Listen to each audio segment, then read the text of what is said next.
Chapitre 17. L'héritier de Serpentard.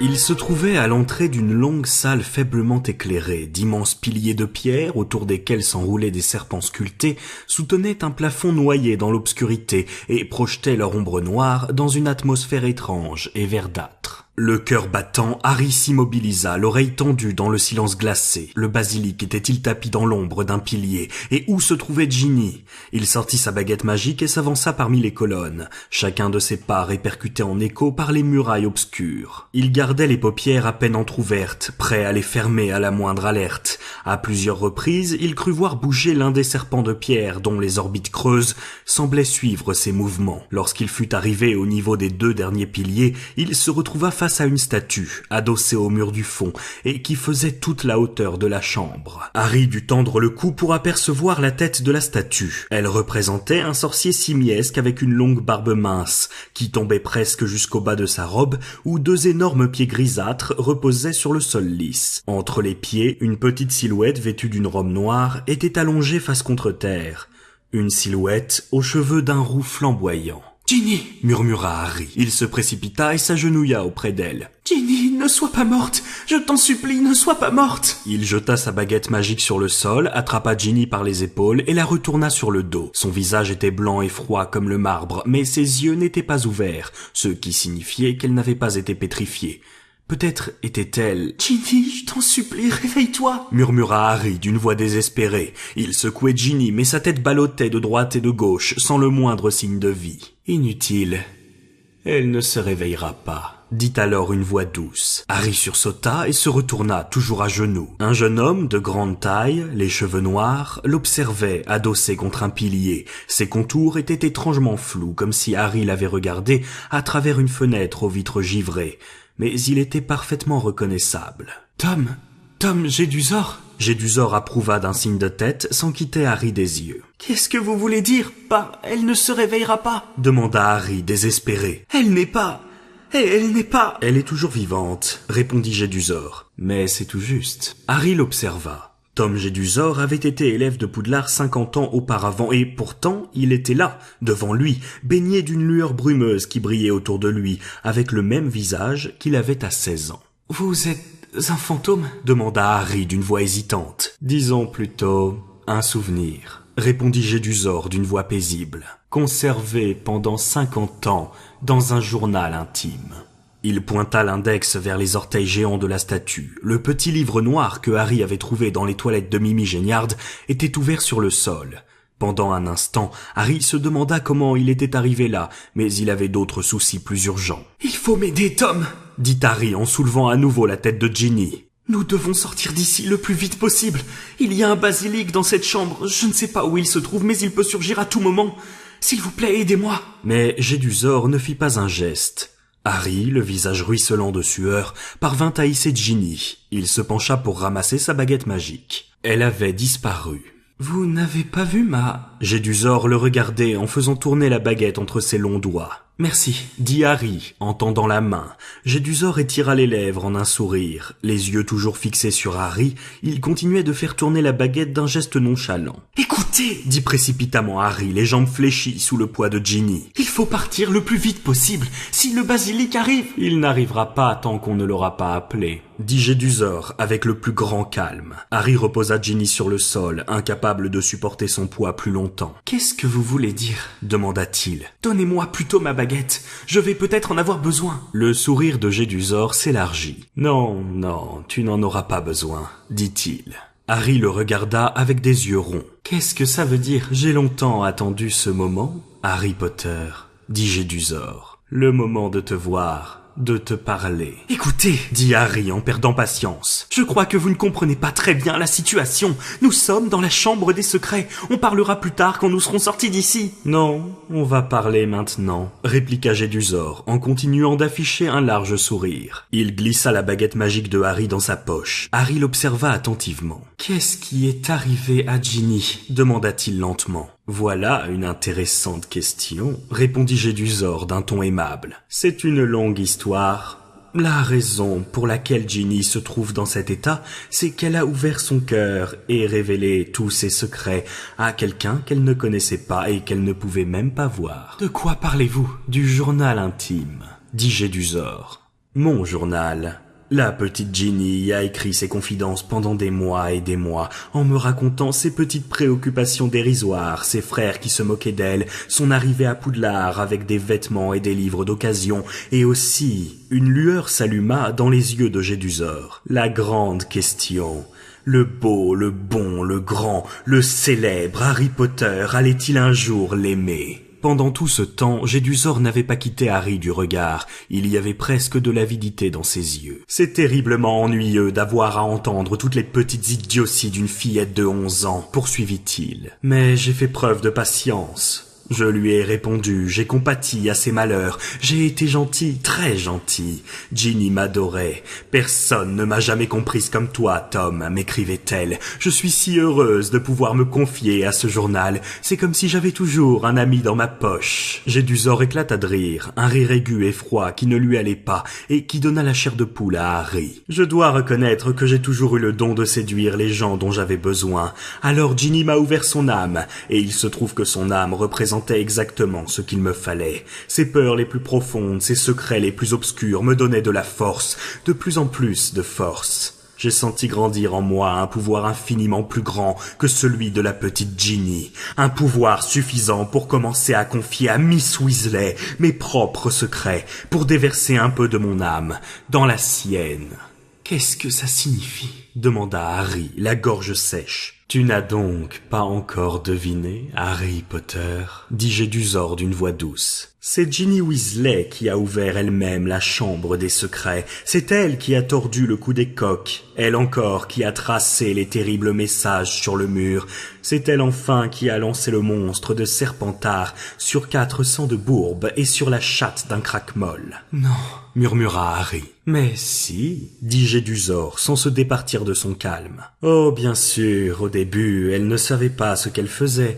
C'était très amusant, si tu avais vu ce qu'elle écrivait dans le journal. C'était de plus en plus intéressant. » « Cher Tom, récita-t-il, les yeux fixés sur le visage horrifié de Harry, je crois que je suis en train de perdre la mémoire. Il y a des plumes de coq sur ma robe et je ne sais pas du tout d'où elles viennent. Cher Tom, je n'arrive pas à me souvenir de ce que j'ai fait le soir de Halloween, mais un chat s'est fait attaquer et j'ai de la peinture sur moi. Cher Tom, Percy n'arrête pas de me dire que je suis toute pâle et qu'il ne me reconnaît plus. Je crois bien qu'il me soupçonne. Il y a eu une autre agression aujourd'hui et je ne sais pas du tout où j'étais. Tom, qu'est-ce que je vais faire? Je me demande si je ne suis pas en train de devenir folle. Tom, j'ai l'impression que c'est moi qui attaque tout le monde. Harry serrait les poings, les ongles enfoncés dans ses paumes. Il a fallu longtemps pour que la stupide petite Ginny cesse de faire confiance à son journal, poursuivit Jedusor. Mais elle a fini par avoir des soupçons et elle a essayé de s'en débarrasser. C'est à ce moment-là que tu es intervenu, Harry. Tu as trouvé le journal et rien n'aurait pu me faire plus plaisir.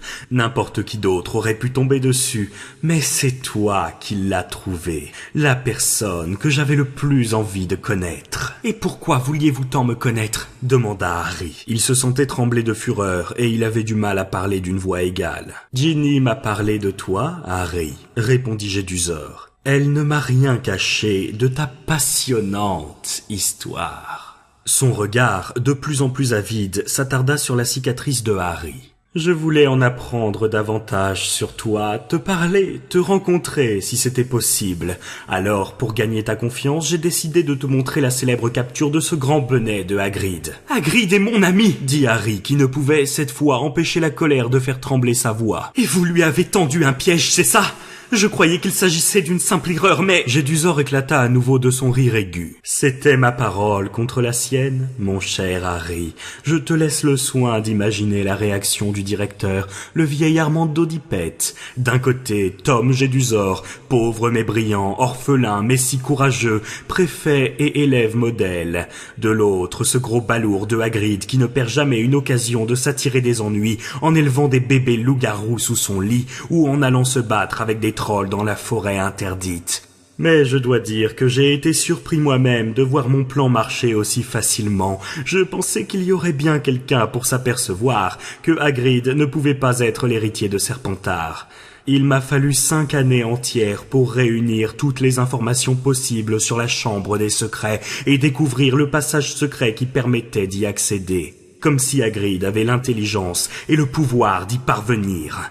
Seul Dumbledore, le professeur de métamorphose, paraissait croire que Hagrid était innocent. C'est lui qui a réussi à convaincre Dippet de garder Hagrid et d'en faire le garde-chasse de l'école. Je crois que Dumbledore avait deviné quelque chose. Il ne semblait pas avoir autant de sympathie pour moi que les autres professeurs. Dumbledore a compris à qui il avait affaire, dit Harry sans desserrer les dents. Après le renvoi de Hagrid, il m'a soumis à une surveillance quelque peu agaçante, dit Jedusor d'un ton désinvolte. Mais je n'avais pas l'intention de perdre le bénéfice de mes longues années de recherche. J'ai donc décidé de laisser derrière moi un journal intime qui conserverait dans ses pages l'être que j'étais à 16 ans, pour qu'un jour, avec un peu de chance, je puisse amener quelqu'un d'autre sur mes traces et achever ainsi la noble tâche de Salazar Serpentard. « Vous n'avez rien achevé du tout !» répliqua Harry d'un air triomphant. « Personne n'est mort cette fois-ci, même pas la chatte. Dans quelques heures, le filtre de Mandragore sera prêt et tous ceux qui ont été pétrifiés reviendront à la vie. » « Je ne t'ai pas encore dit, reprit Jedusor d'une voix tranquille, que tuer des sangs de bourbe ne m'intéresse plus. Depuis quelques mois, maintenant, ma nouvelle cible, c'est toi. » Harry le regarda avec des yeux ronds. Imagine ma fureur quand je me suis rendu compte que tu n'avais plus mon journal et que c'était Ginny qui l'avait repris. Elle l'avait vu dans tes mains et s'était mise à paniquer si jamais le journal te répétait tout ce qu'elle lui avait confié. Pire encore, s'il te révélait qui avait tordu le cou des coqs. Alors, cette petite idiote a attendu que le dortoir soit vide, et elle est venue te le voler.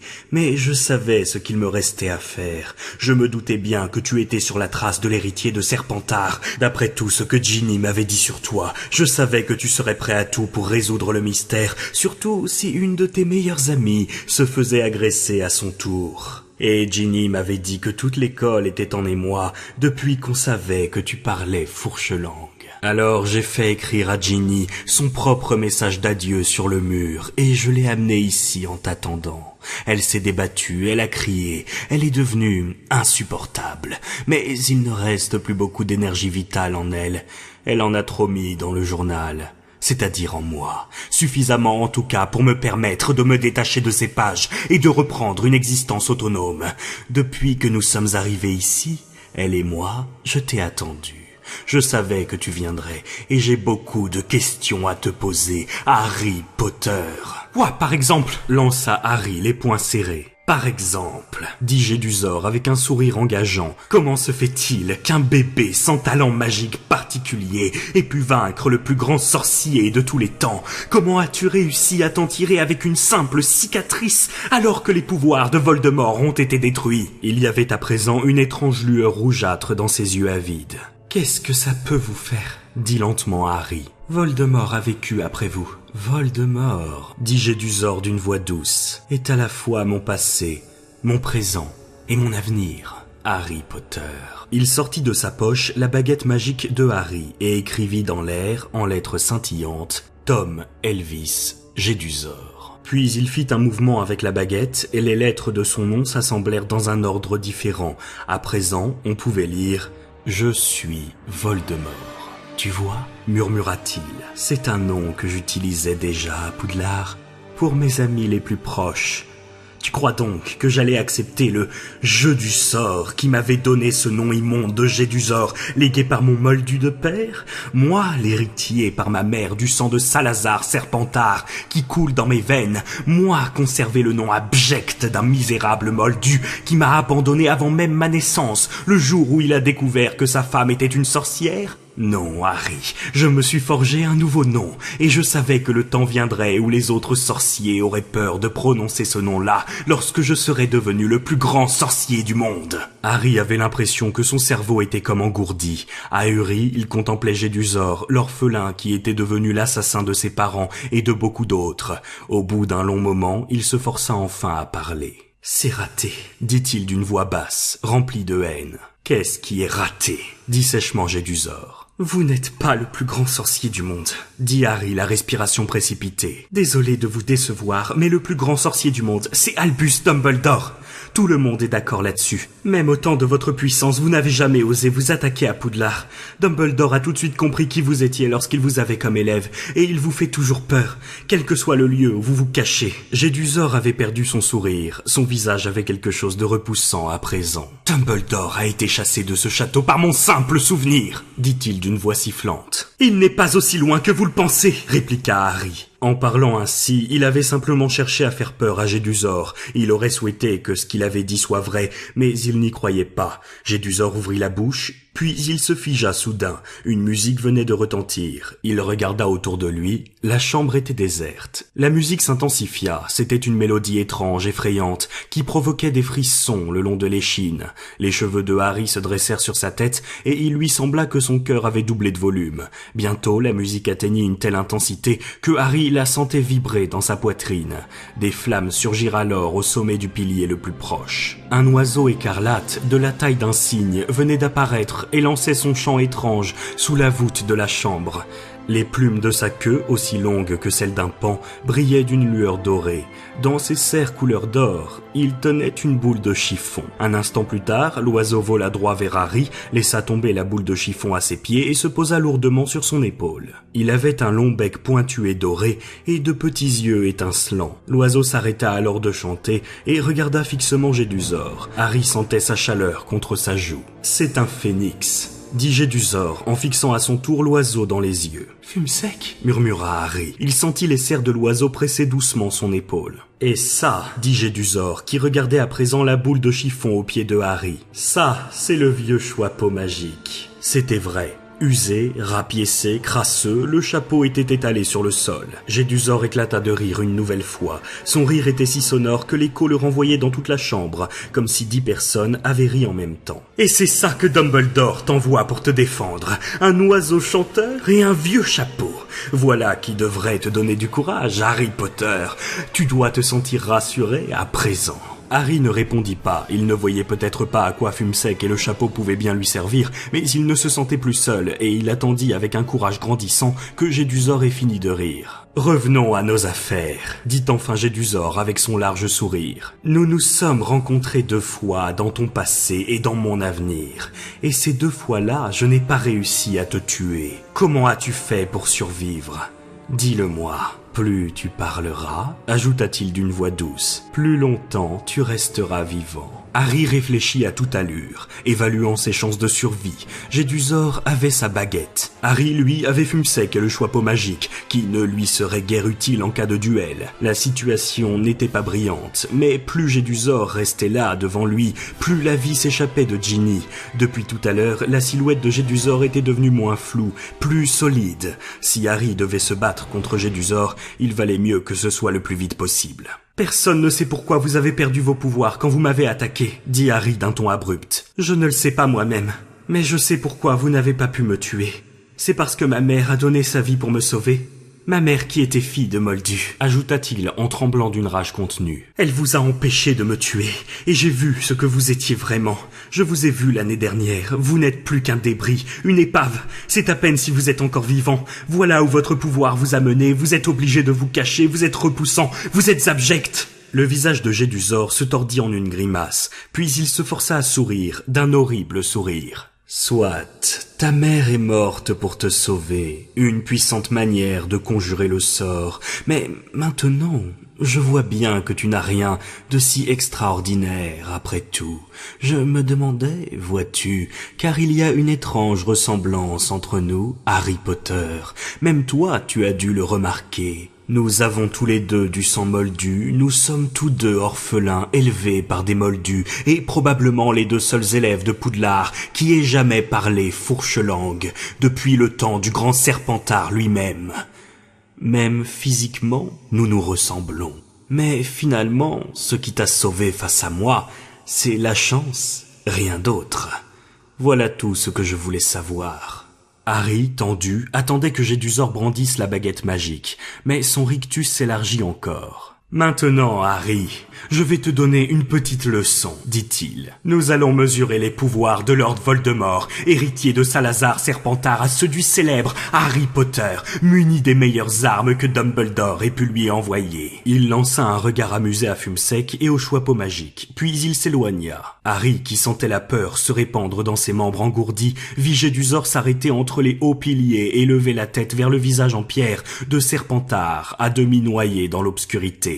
Jedusor ouvrit grand la bouche et se mit à siffler, mais Harry comprit ce qu'il disait. « Parle-moi, Serpentard, le plus grand des 4 de Poudlard !» Harry regarda la statue, Fumsec toujours accroché à son épaule. Le visage géant de Serpentard s'était mis à bouger. Frappé d'horreur, Harry vit la bouche de pierre s'ouvrir de plus en plus grand, en formant un immense trou noir. Quelque chose remua alors à l'intérieur de la bouche béante, quelque chose qui sortait en rampant de ses profondeurs. Harry recula jusqu'au mur, il ferma les yeux et sentit Fumsec caresser sa joue de son aile en prenant son envol. Harry aurait voulu crier « Ne me laisse pas seul !» mais de toute façon, quelle chance pouvait bien avoir un phénix face au roi des serpents? Une lourde masse tomba sur le sol en le faisant trembler. Harry savait ce qui se passait, il le sentait, il voyait presque le serpent géant tomber de la bouche de Serpentard. Il entendit la voix sifflante de Jedusor qui disait « Tue-le !» Le basilic avançait vers Harry, il entendait son corps pesant ramper sur le sol poussiéreux. Les paupières toujours fermées, Harry courut à l'aveuglette en suivant le mur, les mains tendues devant lui. Jedusor éclata de rire. Harry trébucha, il tomba brutalement sur le sol de pierre et sentit le goût du sang. Le serpent n'était qu'à quelques mètres de lui, il l'entendait approcher. Il y eut alors un sifflement sonore au-dessus de sa tête,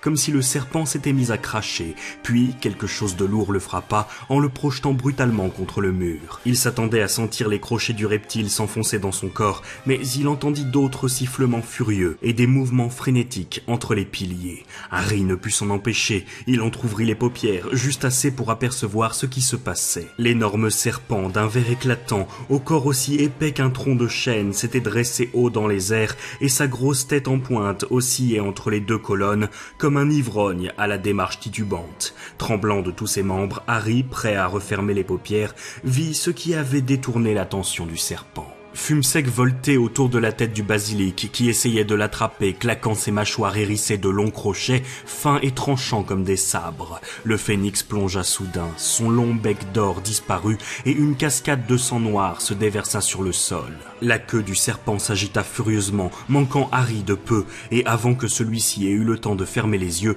la créature se retourna vers lui. Harry regarda sa tête et vit que ses énormes yeux jaunes et globuleux avaient été crevés par le bec pointu du phénix. Le sang continuait de ruisseler sur le sol, tandis qu'un long sifflement de douleur s'échappait de la gueule du serpent. « Non !» hurla Jedusor. « Laisse l'oiseau ! Laisse l'oiseau ! Le garçon est derrière toi, sens son odeur. Tue-le !» Le serpent aveugle vacilla, désorienté mais toujours mortel. Fumsec, qui continuait de décrire des cercles autour de lui, lançait son chant angoissant en donnant par moments des coups de bec sur la tête du serpent, dont les yeux morts laissaient échapper des flots de sang noir. « Aidez-moi, aidez-moi » murmura Harry avec force. « Quelqu'un, n'importe qui !» La queue du serpent fendit l'air comme un fouet et Harry se baissa pour l'éviter. Il sentit alors quelque chose se plaquer contre son visage, quelque chose qui avait la douceur d'une étoffe. Dans son mouvement, la queue du basilic lui avait jeté le Choixpeau magique à la tête. Harry attrapa le chapeau, il n'avait rien d'autre, c'était sa dernière chance. Il l'enfonça aussitôt sur sa tête et se jeta à plat ventre contre le sol pour éviter à nouveau la queue du serpent. « Aide-moi ! Aide-moi » pensa Harry de toutes ses forces. « S'il te plaît, aide-moi » Aucune voix ne lui répondit, mais le chapeau se contracta, comme serré par une main invisible. Un objet lourd et dur tomba alors sur la tête de Harry en l'assommant à moitié. Étourdi, il arracha le chapeau de sa tête et sentit quelque chose de long et de dur sous ses doigts. Une épée d'argent étincelante était apparue à l'intérieur du Choixpeau magique, la poignée incrustée de rubis de la taille d'un œuf. Tue le garçon, laisse l'oiseau, le garçon est derrière toi, sens-le, sens son odeur. Harry s'était relevé, prêt à combattre. Le basilic fit un mouvement brutal pour se retourner, son corps s'enroula sur lui-même en heurtant les colonnes et sa tête s'abattit sur Harry. Celui-ci vit les énormes orbites de ses yeux morts et sanglants et sa gueule qui s'ouvrait, immense, hérissée de crochets luisants, aussi effilés que son épée, des crochets mortels, prêts à le transpercer. Le serpent plongea à l'aveuglette. Harry réussit à l'éviter et la tête du reptile heurta le mur. À nouveau, il plongea et sa langue fourchue cingla Harry comme un fouet. Il prit alors son épée à 2 mains main et la brandit au-dessus de sa tête. Le basilic attaqua à nouveau, et cette fois, il visa juste. De toutes ses forces, Harry enfonça l'épée jusqu'à la garde dans la gueule du monstre et lui transperça le palais. Harry sentit alors un flot de sang tiède ruisseler sur sa manche, et une douleur fulgurante lui traversa le bras, juste au-dessus du coude. Un des longs crochets venimeux était enfoncé profondément dans sa chair et se cassa net lorsque le serpent vacilla et tomba sur le côté, le corps agité de convulsions. Harry glissa le long du mur. Il empoigna le crochet qui répandait le venin dans son sang et l'arracha de son bras, mais il savait qu'il était trop tard. Une douleur brûlante se diffusait lentement dans son corps. Il laissa tomber le crochet brisé du serpent et regarda son propre sang imprégner l'étoffe de sa robe. Sa vision se brouilla. La chambre des secrets se fondait en un tourbillon de couleur terne. Une tache écarlate passa devant le regard de Harry et il entendit un bruissement d'ailes à côté de lui. « Fumsec » dit Harry d'une voix pâteuse. « Tu as été magnifique. » Il sentit que l'oiseau posait sa tête à l'endroit où le crochet du serpent lui avait transpercé le bras. Il entendit des bruits de pas et vit une ombre apparaître devant lui. « Tu es mort, Harry Potter » dit la voix de Jedusor au-dessus de sa tête. « Mort. Même l'oiseau de Dumbledore l'a compris. Tu vois ce qu'il fait, Potter. Il pleure. » Harry cligna des yeux et distingua dans un brouillard la tête de Fumsec. Des larmes épaisses, grosses comme des perles, coulaient sur ses plumes luisantes. « Je vais m'asseoir et te regarder mourir, Harry Potter. Prends ton temps, je ne suis pas pressé. » Harry se sentait somnolé, tout tournait autour de lui. « Ainsi finit le célèbre Harry Potter, » dit la voix lointaine de Jedusor. Seul dans la chambre des secrets, oublié par ses amis et enfin terrassé par le Seigneur des Ténèbres qu'il avait si sottement défié. Bientôt tu auras rejoint ta chère mère au Sang de Bourbe, Harry. Elle t'aura permis de vivre 12 ans. Mais Lord Voldemort a fini par te vaincre, comme il se devait. Si c'était cela, mourir, ce n'était pas trop désagréable après tout. Même la douleur le quittait à présent. Mais était-il vraiment en train de mourir? Au lieu de disparaître peu à peu, la chambre semblait réapparaître dans son champ de vision. Harry remua un peu la tête et vit Fumsec, toujours posé sur son bras. Ses larmes de perles avaient formé une tache qui brillait autour de la blessure. Il se rendit compte alors qu'il n'y avait plus de blessure. « Va-t'en, l'oiseau !» s'écria soudain la voix de Jedusor. « Va-t'en! Laisse-le! J'ai dit va-t'en !» Harry releva la tête. Jedusor pointait la baguette magique vers Fumsec. Il y eut une détonation semblable à un coup de feu et l'oiseau reprit son vol dans un tourbillon rouge et or. « Les larmes de Phénix » murmura Jedusor en regardant le bras de Harry. « Un puissant remède contre les blessures. Je l'avais complètement oublié. » Il regarda Harry dans les yeux. « Mais ça ne fait rien, reprit-il. En fait, je préfère qu'il en soit ainsi. Rien que toi et moi, Potter. Toi et moi. » Jedusor brandit la baguette magique. Dans un bruissement d'ailes, Fumsec tournoya alors au-dessus de Harry et laissa tomber sur ses genoux le journal intime. Pendant une fraction de seconde, Harry et Jedusor, la baguette toujours levée, regardèrent le petit livre noir. Puis, sans réfléchir, sans hésiter, comme s'il avait toujours eu cette idée en tête, Harry empoigna le crochet du serpent et le plongea au cœur du livre. Il y eut un long hurlement perçant, un hurlement terrifiant. Un flot d'encre jaillit du livre à gros bouillons et ruissela sur les mains de Harry. Jedusor, à présent, se tordait sur le sol, agitant vainement les bras, criant de toutes ses dernières forces. Et, soudain, il avait disparu. La baguette magique de Harry tomba sur le sol, puis ce fut le silence. On n'entendait plus que le bruit faible et régulier de l'encre qui continuait de couler goutte à goutte du journal intime. Le venin du basilic avait fait un trou dans le petit livre noir, brûlant les pages de part en part. Tremblant de tout son corps, Harry se releva. La tête lui tournait comme s'il avait parcouru des dizaines de kilomètres par la poudre de cheminette. Avec des gestes lents, il ramassa la baguette magique et le choixpeau, puis il tira de toutes ses forces la poignée de l'épée pour arracher la lame de la gueule du serpent. Il entendit alors un faible gémissement au fond de la chambre. Ginny remuait. Harry se précipita. Elle s'était redressée, assise par terre, et regardait d'un air stupéfait l'énorme masse du basilic mort. Ses yeux se tournèrent ensuite vers Harry et sa robe trempée de sang, puis se fixèrent sur le journal intime qu'il tenait à la main. Elle fut secouée d'un sanglot, et des larmes ruisselèrent sur ses joues. « Harry, j'ai essayé de te dire l'autre jour, mais je ne pouvais pas parler devant Percy. C'était moi, Harry, mais je jure que je ne voulais pas faire ça. C'est Jedusor qui m'a obligé à... Il m'a imposé son pouvoir et... Comment as-tu fait pour tuer cette chose? Où est Jedusor? La dernière chose dont je me souvienne, c'est quand il est sorti de son journal. Tout est fini, maintenant, dit Harry en lui montrant le gros trou que le crochet du serpent avait percé au milieu du petit livre noir. Jedusor n'existe plus. Ils sont morts tous les deux, lui et le basilic. Viens, Ginny, sortons d'ici. Je vais être renvoyé, se lamenta Ginny, tandis que Harry l'aidait à se relever. J'avais tellement attendu le jour où je pourrais enfin entrer à Poudlard. Et maintenant, je vais être obligé de partir. Mes parents vont être furieux. Fumsec les attendait en tournoyant à l'entrée de la chambre des secrets. Harry entraîna Ginny dans l'obscurité sinistre. Ils enjambèrent le cadavre du basilic et retournèrent dans le tunnel, leurs pas résonnant en écho contre les parois de pierre. Harry entendit le mur se refermer derrière eux dans un long sifflement. Ils avancèrent rapidement dans le tunnel et entendirent enfin une sorte de raclement lointain. « Ron !» cria Harry en accélérant le pas. « Ginny va bien, elle est avec moi !» Ron poussa une exclamation de joie et ils aperçurent bientôt son visage surexcité à travers le gros trou qu'il avait réussi à creuser dans l'éboulis de roc. « Ginny !» Ron tendit les bras pour l'aider à passer par l'ouverture. « Vivante !»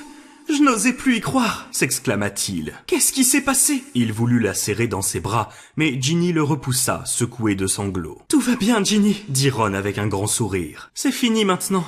D'où il vient cet oiseau ?» Fumsec était passé par le trou à la suite de Ginny. « C'est celui de Dumbledore !» dit Harry en franchissant l'éboulis à son tour. « Et comment ça se fait que tu aies une épée ? Je t'expliquerai quand nous serons sortis d'ici. Mais plus tard. » coupa Harry. Il pensait qu'il valait mieux attendre un peu pour dire à Ron qui avait ouvert la chambre des secrets et ne pas en parler devant Ginny, en tout cas. « Où est le kart ?» demanda Harry. « Là-bas, » dit Ron avec un sourire. « Il ne va pas fort, viens voir. » Guidé par Fumsec, dont les grandes ailes écarlates diffusaient une lueur dorée dans l'obscurité, ils retournèrent à l'entrée du tuyau. Gilderoy Lockhart était assis par terre et fredonnait une chanson d'un air absent. « Il a perdu la mémoire, » dit Ron. « Le sortilège d'amnésie a marché à l'envers. C'est à lui que ma baguette magique a jeté le sort. Il ne sait plus du tout qui il est, ni où il est, ni qui nous sommes. Je lui ai dit de nous attendre ici. Il n'est plus capable de se débrouiller tout seul. » Lockhart les regarda avec bonne humeur. « Bonjour, » dit-il. « Drôle d'endroit, n'est-ce pas? C'est ici que vous habitez ?» « Non, » répondit Ron en jetant à Harry un regard interrogateur. Harry se pencha pour examiner le tuyau. « Tu as réfléchi au moyen de remonter là-dedans ?» demanda-t-il à Ron. Ron fit non de la tête, mais Fumsec le phénix passa devant Harry et volta devant lui. Ses petits yeux brillaient dans l'obscurité du tuyau. Il agitait les longues plumes d'or de sa queue comme pour l'inviter à le suivre. Harry le regarda d'un air hésitant. « On dirait qu'il veut que tu t'accroches à lui, » dit Ron, l'air perplexe. « Mais tu es beaucoup trop lourd pour un oiseau. »« Fumsec n'est pas un oiseau ordinaire, » dit Harry. « Nous allons nous tenir les uns aux autres. Ginny, prends la main de Ron. Professeur Lockhart... » « Il parle de vous, » dit sèchement Ron à Lockhart. « Vous prendrez l'autre main de Ginny. » Harry glissa l'épée et le chapeau magique dans sa ceinture. Ron saisit un pan de la robe de Harry et celui-ci s'accrocha à la queue de Fumsec dont les plumes dégageaient une étrange chaleur. Harry eut alors l'impression que son corps devenait extraordinairement léger et un instant plus tard, ils s'envolaient tous dans le tuyau avec un sifflement semblable à celui du vent. Harry entendait Lockhart qui s'exclamait « Étonnant, vraiment étonnant! On dirait de la magie !» Les cheveux ébouriffés par l'air frais du tuyau, Harry trouvait cette envolée plutôt agréable, mais elle fut de courte durée. Bientôt, tous quatre se retrouvèrent sur le carrelage humide des toilettes de Mimi Géniard et le lavabo qui dissimulait le passage secret se remit en place. Mimi les regarda avec des yeux ronds. « Tu es vivant !» dit-elle à Harry d'un ton stupéfait. « On dirait que tu es déçu, » répondit sombrement Harry en essuyant ses lunettes maculées de sang et de boue. « Bah, je me disais que si tu étais mort, j'aurais été contente de partager mes toilettes avec toi. » avoua Mimi, le teint soudain argenté, ce qui était sa manière à elle de rougir. « Bark !» dit Ron lorsqu'ils eurent regagné le couloir désert. « Harry, je crois bien que Mimi a un faible pour toi. » Tu as une rivale, Ginny. » Mais Ginny n'était pas d'humeur à plaisanter. Des larmes continuaient de couler sur ses joues. « Où on va maintenant ?» demanda Ron en jetant un regard inquiet à sa sœur. Harry montra du doigt le phénix, entouré d'un halo de lumière dorée qui volait le long du couloir. Ils le suivirent à grands pas et, quelques minutes plus tard, ils se retrouvèrent devant le bureau du professeur McGonagall. Harry frappa, et poussa la porte.